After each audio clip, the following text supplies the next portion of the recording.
Pernah nggak kalian ngebayangin? Di tengah kota yang macetnya bikin dada ikut sesak, ada seorang gadis ojol yang berhenti buat nolong pria asing berjas mahal? Awalnya kelihatan biasa. Cuma tumpangan singkat, cuma perjalanan beberapa menit. Tapi siapa sangka, laki-laki itu ternyata bos muda kaya yang hidupnya nyaris selalu menang. Dan dari satu boncengan di antara suara klakson, debu jalanan, dan waktu yang hampir habis, justru lahir cerita yang pelan-pelan bikin hati ikut remuk. Ada luka, ada fitnah, ada rasa malu, ada penyesalan, dan ada cinta yang tumbuh di tempat yang paling gak terduga. Jadi kalau kalian pikir ini cuma kisah pertemuan biasa, tunggu dulu. Karena yang satu ini, emosinya naik pelan, lalu meledak di akhir. Gadis itu bernama Naresta Kalani. Usianya 24 tahun. Wajahnya manis, tapi bukan wajah yang dimanjakan hidup. Tatapannya lembut, tapi di dalamnya ada keteguhan yang sudah ditempa keadaan. Setiap pagi, sebelum kota benar-benar sibuk, Naresta sudah menyalakan motornya dan mulai narik. Dia antar makanan, paket, kadang penumpang. Kadang juga cuma mengantar harapan orang lain supaya sampai tepat waktu. Buat Naresta, kerja itu bukan soal gaya. Bukan pula soal ingin dipuji tangguh. Dia bekerja karena memang harus. Karena di rumah, ada ibu yang kesehatannya menurun, dan ada adik yang masih sekolah, yang masa depannya belum boleh berhenti cuma karena uang. Sejak ayahnya meninggal, Naresta seperti memaksa dirinya dewasa lebih cepat dari usianya. Ibunya, Bu Laras, dulu sempat jualan keliling, tapi sekarang lututnya sering kambuh. Adiknya, Tegar, masih SMA dan bercita-cita kuliah. Naresta sebenarnya bukan gadis sembarangan. Dulu dia sempat kuliah, mengambil jurusan yang berhubungan dengan logistik. Dia paham cara kerja rute, paham efisiensi, paham bahwa keterlambatan sering lahir bukan cuma karena jalanan, tapi karena keputusan yang salah. Sayangnya, kuliah itu harus berhenti di tengah jalan. Bukan karena dia menyerah, tapi karena hidup keburu menagih. Sejak itu, Naresta menukar impiannya dengan kewajiban. Meski begitu, satu hal nggak pernah berubah dari dirinya. Dia miskin harta, tapi kaya harga diri. Dan dia paling benci dikasihani. Sementara itu, di sisi lain kota yang sama, ada seorang pria bernama Arka Diranata. Usianya baru kepala 3. Tapi namanya sudah dikenal luas di dunia bisnis. Dia memimpin perusahaan mobilitas dan logistik bernama Lintara Mobilitas. Gedung kantornya tinggi, mobilnya mahal. Kehidupannya kelihatan rapi dari luar. Kalau dilihat sekilas, Arka adalah gambaran laki-laki yang hidupnya sempurna. Tapi seperti biasa, yang paling mewah di mata orang belum tentu yang paling tenang di dalam hati. Sejak ayahnya meninggal, semua tanggung jawab turun ke pundaknya. Dia bukan sekadar pewaris. Dia benar-benar bekerja. Rapat dari pagi sampai malam, keputusan demi keputusan, target demi target. Hidupnya seolah cuma diisi kalender penuh dan wajah-wajah yang selalu menuntut hasil. Hari itu, Arka sedang berada di titik yang sangat menentukan. Dia harus datang ke sebuah rapat besar dengan calon investor. Kalau pertemuan itu gagal, rencana ekspansi perusahaannya bisa berantakan. Dan kalau itu terjadi, bukan cuma nama besar yang goyah, tapi banyak nasib orang ikut terguncang. Masalahnya, siang itu kota seperti lumpuh total. Jalan protokol macet parah.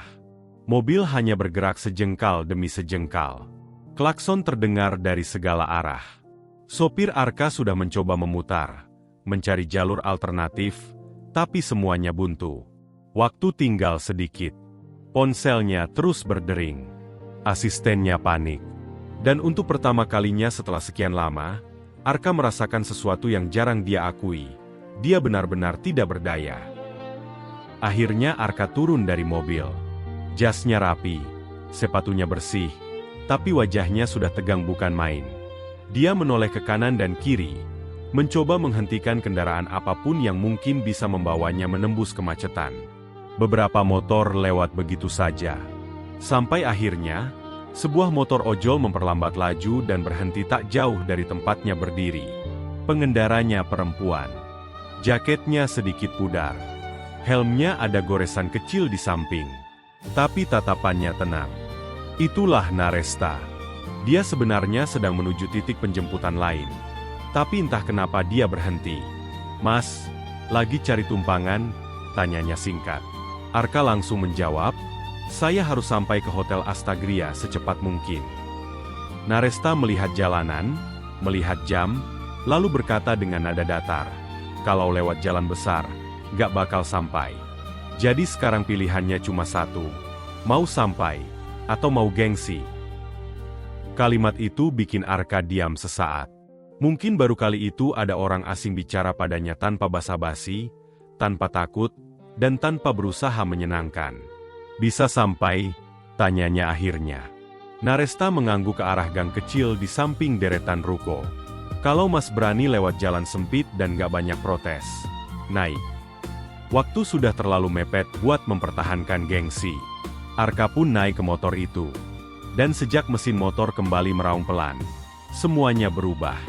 Naresta membawa Arka menembus gang, sisi pasar, belakang sekolah, sampai jalan tikus yang bahkan mungkin tidak ada di peta biasa.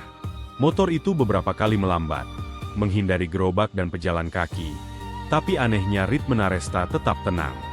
Seolah dia bukan sekadar mengemudi, tapi membaca kota dengan nalurinya sendiri. Di tengah perjalanan, Arka yang awalnya terus melihat jam perlahan mulai memperhatikan gadis di depannya. Naresta nggak panik, nggak banyak bicara. Tapi setiap keputusan yang dia ambil terasa tepat. Saat mereka sempat tertahan beberapa detik di sebuah tikungan sempit, Arka menghela napas panjang. Naresta malah berkata santai, "Mas terlalu tegang. Pegang joknya aja. Saya nggak bakal jatuhin." Arka hampir tertawa. Meski situasinya sebenarnya belum aman. Beberapa menit kemudian, mereka sampai di belakang hotel. Arka turun cepat. Jelas sekali dia lega. Dia mengeluarkan uang dalam jumlah besar dan menyodorkannya. Tapi Naresta hanya mengambil ongkos yang wajar. "Yang ini cukup," katanya. Arka heran. Naresta menambahkan, "Saya nolong, bukan jual momen." Lalu tanpa banyak bicara, dia pergi.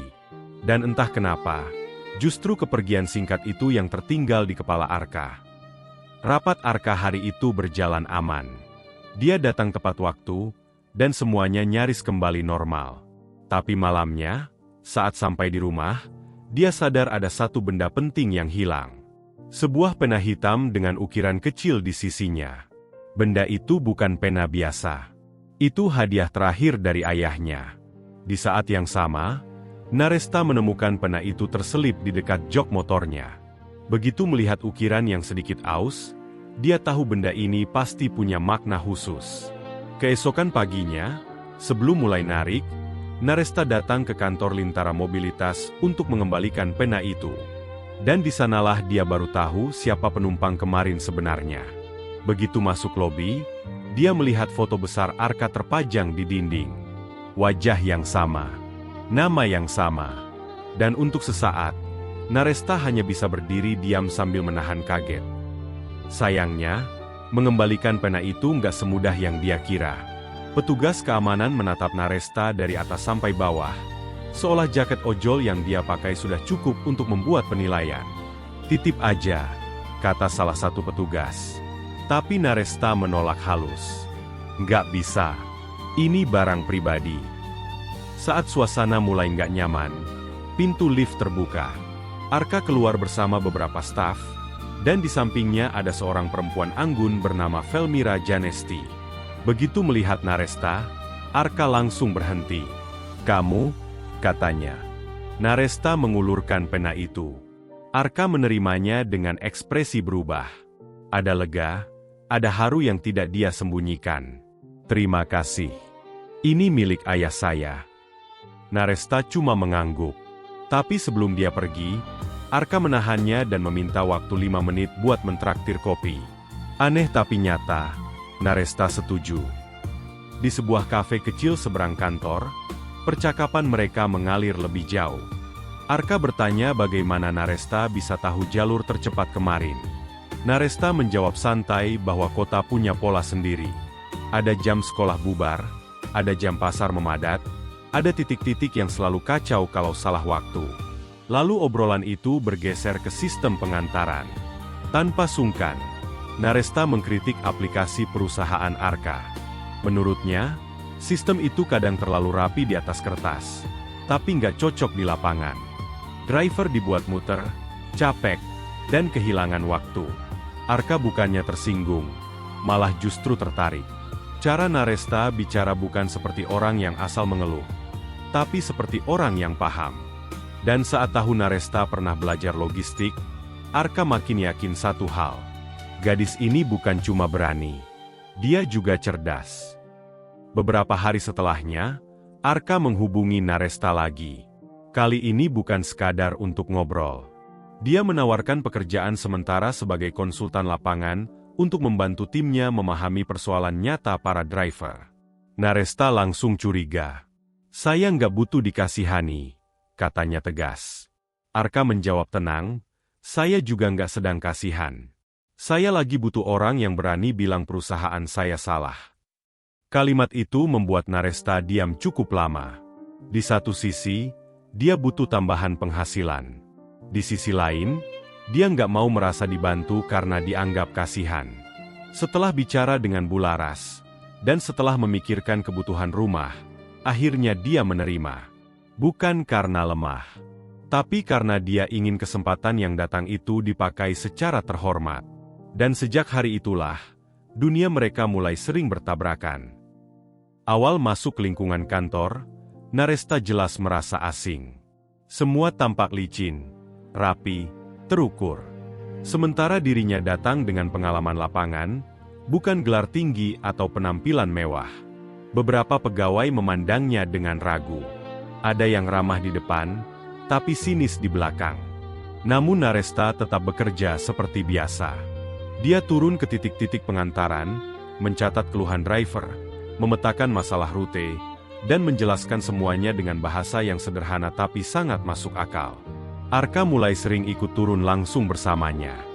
Dia melihat sendiri bagaimana Naresta berbicara dengan para driver tanpa dibuat-buat, bagaimana dia mendengarkan keluhan kecil yang sering diabaikan kantor, dan bagaimana dia tahu solusi yang tepat karena benar-benar pernah berada di posisi mereka. Pelan-pelan, Arka mulai kagum. Dan kekaguman itu, tanpa dia sadari, mulai berubah bentuk. Di lapangan, Arka melihat sisi Naresta yang tidak bisa dibeli uang. Dia melihat Naresta tetap menyapa ramah penjual warung yang memberi utang bensin saat kondisi susah. Dia melihat Naresta diam-diam membantu driver lain yang bannya bocor, padahal ordernya sendiri sedang banyak. Dia juga melihat, di balik sikapnya yang tegas, gadis itu punya hati yang lembut. Sementara Naresta juga mulai melihat sisi Arka yang sama sekali berbeda dari kesan seorang bos kaya. Ternyata Arka hafal nama petugas kebersihan di kantornya. Ternyata dia tidak suka memarahi staf di depan banyak orang. Ternyata dia pulang paling akhir bukan demi pencitraan, tapi karena betul-betul memikul semuanya sendiri. Dari situ, jarak di antara mereka perlahan berubah. Yang tadinya cuma hubungan kerja, mulai terasa seperti dua orang yang nyaman saling menunggu. Hari demi hari, mereka semakin sering bersama. Bukan dalam suasana romantis yang dibuat-buat, tapi dalam hal-hal kecil yang justru terasa jujur. Arka mulai tahu kopi favorit Naresta. Naresta mulai hafal kapan Arka diam bukan karena marah, tapi karena lelah. Arka yang biasanya kaku mulai lebih sering tertawa saat bersama Naresta. Dan Naresta yang biasanya waspada, mulai tanpa sadar menaruh kepercayaan. Tapi justru disitulah benih takut itu tumbuh. Karena semakin dekat dia mengenal Arka, semakin Naresta sadar dunia mereka sangat berbeda. Di mata orang lain, Arka adalah puncak. Sedangkan dia cuma gadis ojol yang sempat putus kuliah. Maka diam-diam, Naresta mulai menahan hatinya sendiri. Dia takut berharap. Dia takut nyaman. Karena dia tahu, jatuh cinta pada orang yang hidupnya terlalu tinggi kadang sama saja dengan menyiapkan diri untuk patah. Dan ternyata, ketakutan itu bukan tanpa alasan. Di sekitar Arka, ada perempuan bernama Velmira Janesti. Cantik, berkelas, cerdas, dan terbiasa mendapatkan apa yang dia mau. Velmira adalah putri salah satu investor penting perusahaan. Banyak orang menganggap dia pasangan paling cocok untuk Arka. Walau tidak pernah diumumkan secara resmi, kedekatan mereka seolah sudah dianggap paket yang wajar oleh lingkungan sekitar. Awalnya Velmira menganggap Naresta cuma orang lapangan yang kebetulan lewat. Tapi semakin dia melihat perhatian Arka berubah, semakin jelas rasa tidak sukanya. Bagi Velmira, kehadiran Naresta bukan sekadar gangguan. Itu ancaman. Ancaman terhadap posisinya, terhadap rencana besar yang selama ini terasa aman. Dan sejak saat itu, senyum manis Velmira mulai menyimpan sesuatu yang dingin. Puncaknya terjadi saat perusahaan mengadakan acara penghargaan untuk para mitra pengemudi. Arka meminta Naresta hadir, karena beberapa perubahan sistem yang diusulkannya mulai dipakai. Naresta datang dengan pakaian sederhana yang rapi. Tidak mencolok, tapi pantas. Namun baru beberapa langkah masuk ruangan, Velmira sudah menghampirinya. Dengan senyum tipis, dia berkata, "Saya kira pintu untuk bagian pengantaran ada di samping." Ucapan itu halus, tapi menusuk. Naresta menatapnya dan menjawab dengan tenang, "Saya masuk lewat pintu tamu." Velmira tersenyum lagi. "Oh, berarti sekarang batasnya memang sudah berubah." Kalimat itu membuat beberapa orang di sekitar ikut melirik. Arka yang melihat dari jauh langsung mendekat. Tapi luka itu telanjur masuk. Malam itu, untuk pertama kalinya Naresta merasakan jelas bahwa keberadaannya di dekat Arka tidak akan pernah dianggap biasa. Setelah acara selesai, Arka mengejar Naresta ke parkiran dan meminta maaf. Tapi Naresta menahan semua itu dengan susah payah. Yang bikin capek itu bukan dihina, katanya pelan. "Saya sudah biasa diremehin. Yang bikin capek itu ketika saya mulai lupa. Ternyata di mata banyak orang, saya tetap cuma gadis ojol." Arka ingin membantah. Ingin bilang bahwa di matanya Naresta jauh lebih dari itu. Tapi ucapan kadang terasa terlalu ringan saat dunia di sekitar masih begitu keras. Sejak malam itu, hubungan mereka tetap dekat. Tapi ada sesuatu yang berubah. Naresta mulai lebih hati-hati. Sedangkan Arka mulai sadar, kalau dia benar-benar ingin menjaga perempuan ini, dia harus berani menghadapi lebih dari sekadar perasaan sendiri. Karena masalah terbesar mereka ternyata bukan perasaan, melainkan dunia yang tidak suka melihat batas-batas lama dilanggar. Belum sempat luka itu pulih, Naresta menemukan hal lain yang lebih besar. Saat meninjau laporan lapangan, dia melihat ada kejanggalan pada bonus dan insentif beberapa driver. Jumlahnya memang kecil kalau dilihat satu-satu, tapi polanya berulang. Ada uang yang seharusnya masuk ke mitra, tapi tidak pernah benar-benar sampai. Naresta mulai mencatat. Dia cocokkan data aplikasi dengan keluhan para pengemudi. Semakin digali, semakin jelas ini bukan sekadar kesalahan teknis. Ada tangan yang sengaja bermain. Temuannya mengarah ke jalur operasional yang dikendalikan seorang petinggi bernama Rudewa Pramana. Di luar, Rudewa terlihat tenang dan profesional. Tapi di balik itu, dia diduga menutup aliran dana yang bocor ke tempat-tempat tertentu. Naresta akhirnya menyerahkan semua temuannya pada Arka. Dan sejak saat itu, bahaya pelan-pelan mendekat. Arka kaget mendengar laporan itu. Bukan karena dia meragukan Naresta, tapi karena kalau ini benar, berarti yang rusak bukan cuma sistem. Ada pengkhianatan di dalam tubuh perusahaan sendiri. Arka meminta Naresta tetap hati-hati dan jangan bergerak sendirian. Tapi sayangnya, peringatan itu datang terlambat. Rudewa rupanya sudah mencium ada seseorang yang mulai membongkar semuanya.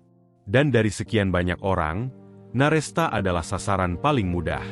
Statusnya bukan petinggi, bukan keluarga investor, bukan siapa-siapa dalam struktur resmi. Maka, kalau ada yang harus dikorbankan, dia adalah pilihan paling aman. Di titik inilah cerita ini mulai masuk ke bagian yang paling menyakitkan. Karena ketika orang jahat butuh kambing hitam, mereka hampir selalu memilih orang yang suaranya paling gampang dipatahkan. Sebuah jebakan disusun sangat rapi. Naresta diberi akses sementara ke beberapa data internal dengan alasan audit. 2 hari kemudian, Media bisnis tiba-tiba memuat kabar bahwa dokumen sensitif perusahaan bocor. Bukan soal bonus driver, tapi soal rencana investasi besar. Nama Naresta langsung diseret. Jejak akses atas namanya muncul. Akun anonim di media sosial mulai menyebarkan narasi bahwa Naresta mendekati Arka demi uang dan posisi. Foto-foto lama mereka saat di lapangan dipelintir. Orang-orang yang semula cuma memandang rendah, kini merasa punya pembenaran untuk menuduh. Semuanya datang bersamaan. Cepat, kejam, dan yang paling membuat napas sesak. Fitnah itu dibangun bukan cuma untuk menghancurkan pekerjaan Naresta, tapi juga untuk menginjak harga dirinya sampai habis. Pihak perusahaan pun bergerak cepat. Rapat internal digelar. Naresta dipanggil ke ruang besar yang dipenuhi tatapan ragu. Ada yang dingin, ada yang sinis, ada yang seolah sudah memvonis. Dengan suara tertahan, Naresta menjelaskan bahwa dia tidak melakukan itu. Tapi bukti-bukti palsu yang disusun Rudewa terlalu meyakinkan di permukaan. Saat itulah Naresta menoleh ke Arka. Mungkin dia cuma ingin satu hal sederhana. Ada seseorang yang berdiri di sampingnya. Tapi Arka, yang saat itu juga sedang ditekan dari segala arah, tidak langsung membelanya dengan tegas. Bukan karena dia percaya Naresta bersalah, tapi karena dia belum punya bukti tandingan yang cukup. Sayangnya, diam yang lahir dari strategi tetap terasa sama menyakitkannya bagi orang yang sedang dihancurkan. Dan di mata Naresta, diamnya Arka hari itu terasa seperti pengkhianatan. Setelah rapat selesai, Arka mengejar Naresta keluar gedung. Dia mencoba menjelaskan bahwa dia sedang mencari bukti. Tapi Naresta yang menahan air mata sejak tadi akhirnya bicara juga. Yang paling sakit itu bukan tuduhan mereka, katanya lirih. Yang paling sakit itu waktu saya lihat orang yang bikin saya percaya kalau saya pantas dihargai, ternyata tetap bisa ragu saat keadaan buruk datang. Arka terdiam. Tidak ada jawaban yang cukup untuk menutup luka seperti itu. Naresta lalu melepas kartu akses dari lehernya dan menaruhnya di tangan Arka. Buat orang seperti saya, kehilangan kerja itu berat. Tapi kehilangan nama baik jauh lebih mahal. Setelah itu dia pergi. Dan untuk pertama kalinya, Arka merasa kemenangan-kemenangan dalam hidupnya tidak berarti apa-apa, ketika dia gagal melindungi satu orang yang paling berarti di hatinya. Sejak hari itu, Naresta kembali narik seperti biasa. Bukan karena dia sudah kuat, tapi karena tagihan tidak pernah menunggu orang sembuh. Dia tetap mengantar makanan, tetap mengantar paket, tetap tersenyum pada penumpang, meski hatinya sendiri masih remuk. Bularas cuma bisa memeluknya saat pulang. Tegar marah, tapi tidak tahu pada siapa harus melampiaskan semuanya. Sementara itu, Arka mulai bergerak diam-diam. Kali ini dia tidak menyerahkan semuanya pada tim. Dia memeriksa sendiri log akses, GPS, rekaman CCTV, dan aliran data yang selama ini ditutup rapat. Semakin dia dalami, semakin jelas bahwa Naresta dijebak. Ada kartu akses duplikat. Ada jejak waktu yang tidak cocok. Ada pola manipulasi yang terlalu rapi untuk disebut kebetulan. Dan satu persatu, bayangan Rudewa mulai muncul di semua celah itu. Penyelidikan Arka berujung pada temuan yang jauh lebih besar. Dia menemukan aliran dana mencurigakan menuju perusahaan cangkang, juga komunikasi internal yang sengaja dihapus. Semua mengarah ke Rudewa. Lebih menyakitkan lagi, Arka juga sadar bahwa Velmira mengetahui lebih banyak daripada yang selama ini dia tunjukkan. Mungkin dia tidak mengatur semuanya sendirian. Tapi dia jelas membiarkan fitnah itu berjalan, karena Naresta memang ingin disingkirkan. Di titik itu, Arka berada di persimpangan yang berat. Kalau dia membongkar semuanya, kerja sama investasi besar bisa batal. Board bisa berbalik menyerangnya. Nama perusahaan terguncang. Tapi kalau dia diam, berarti dia menyelamatkan bisnis dengan mengorbankan perempuan yang tidak bersalah. Dan malam itu, saat memegang pena peninggalan ayahnya, Arka akhirnya paham satu hal. Dia sudah jatuh cinta. Dan cinta yang benar nggak bisa terus berlindung di balik strategi. Keesokan harinya, rapat besar digelar. Semua orang hadir. Direksi, tim hukum, pihak investor, Rudewa, dan Velmira. Dari luar, suasananya tampak formal. Tapi sesungguhnya, itulah medan perang. Ketika gilirannya bicara, Arka berdiri dan menampilkan bukti satu persatu di layar. Jejak GPS Naresta, rekaman CCTV, aliran dana mencurigakan, kartu akses duplikat, komunikasi internal yang terhapus. Semakin lama, ruangan itu semakin sunyi. Rudewa berusaha membela diri. Velmira mencoba mengalihkan arah pembicaraan. Tapi Arka tidak memberi celah. Lalu dengan suara tegas, dia mengatakan sesuatu yang membuat semuanya diam. Perusahaan ini dibangun dari keringat orang-orang lapangan. Saya tidak akan menyelamatkan bisnis dengan mengorbankan mereka. Dan saya tidak akan membiarkan perempuan yang tidak bersalah menanggung fitnah, hanya karena statusnya dianggap paling mudah diinjak. Hari itu juga, Rudewa dicopot dari jabatannya. Proses pemeriksaan internal dan hukum berjalan. Kerjasama tertentu yang melibatkan kubu Velmira dibekukan. Dan yang paling penting, Arka membuat pernyataan resmi kepada publik bahwa Naresta sama sekali tidak bersalah. Berita itu menyebar cepat. Orang-orang yang kemarin ikut menuduh mendadak diam. Yang semula merasa paling tahu, tiba-tiba kehilangan suara. Tapi membersihkan nama di depan umum tidak otomatis menyembuhkan luka di hati. Naresta memang bebas dari tuduhan. Tapi rasa sakit karena pernah ditinggalkan di saat terburuk belum hilang. Itulah kenapa, meski semuanya tampak selesai di mata dunia, sesungguhnya bagian paling sulit dari kisah mereka baru saja dimulai. Karena meminta maaf itu mudah. Yang susah adalah mengembalikan rasa aman yang sudah patah. Sore harinya, Arka datang ke pangkalan tempat beberapa driver biasa mangkal. Dia datang sendiri, tanpa mobil mewah, tanpa rombongan. Naresta ada di sana, baru selesai mengantar pesanan. Wajahnya tetap tenang, tapi sorot matanya jauh lebih hati-hati. Arka berdiri di depannya cukup lama, lalu mengulurkan satu helm. Helm yang dulu pernah dia pakai saat pertama kali dibonceng. Saya datang bukan buat minta dimaafkan secepat itu, katanya. Saya cuma mau bilang, saya salah. Saya seharusnya berdiri di samping kamu sejak awal. Bukan setelah semuanya terbukti. Naresta menahan napas. Arka melanjutkan, kali ini lebih pelan. Saya bisa bersihin nama kamu di depan banyak orang. Tapi saya tahu itu belum cukup. Dan saya juga tahu, saya sayang kamu. Terlambat saya berani. Tapi perasaan ini nyata. Naresta tidak langsung luluh. Dan justru itulah yang membuat semuanya terasa jujur. Dia tidak butuh kata-kata manis. Dia butuh bukti bahwa Arka benar-benar berubah. Maka Arka mulai membuktikannya. Bukan dengan hadiah mahal, tapi dengan tindakan. Dia memperbaiki sistem bonus driver. Dia membuka forum rutin untuk mendengarkan mitra langsung. Dia membuat jalur beasiswa bagi keluarga driver. Dia turun ke lapangan lebih sering. Pelan-pelan, Naresta melihat kesungguhannya.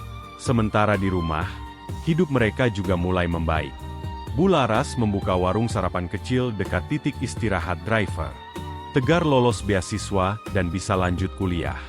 Dan yang paling mengharukan, Naresta akhirnya kembali melanjutkan kuliah malamnya. Bukan karena dikasihani siapapun, tapi karena akhirnya dia diberi kesempatan yang memang pantas dia dapatkan.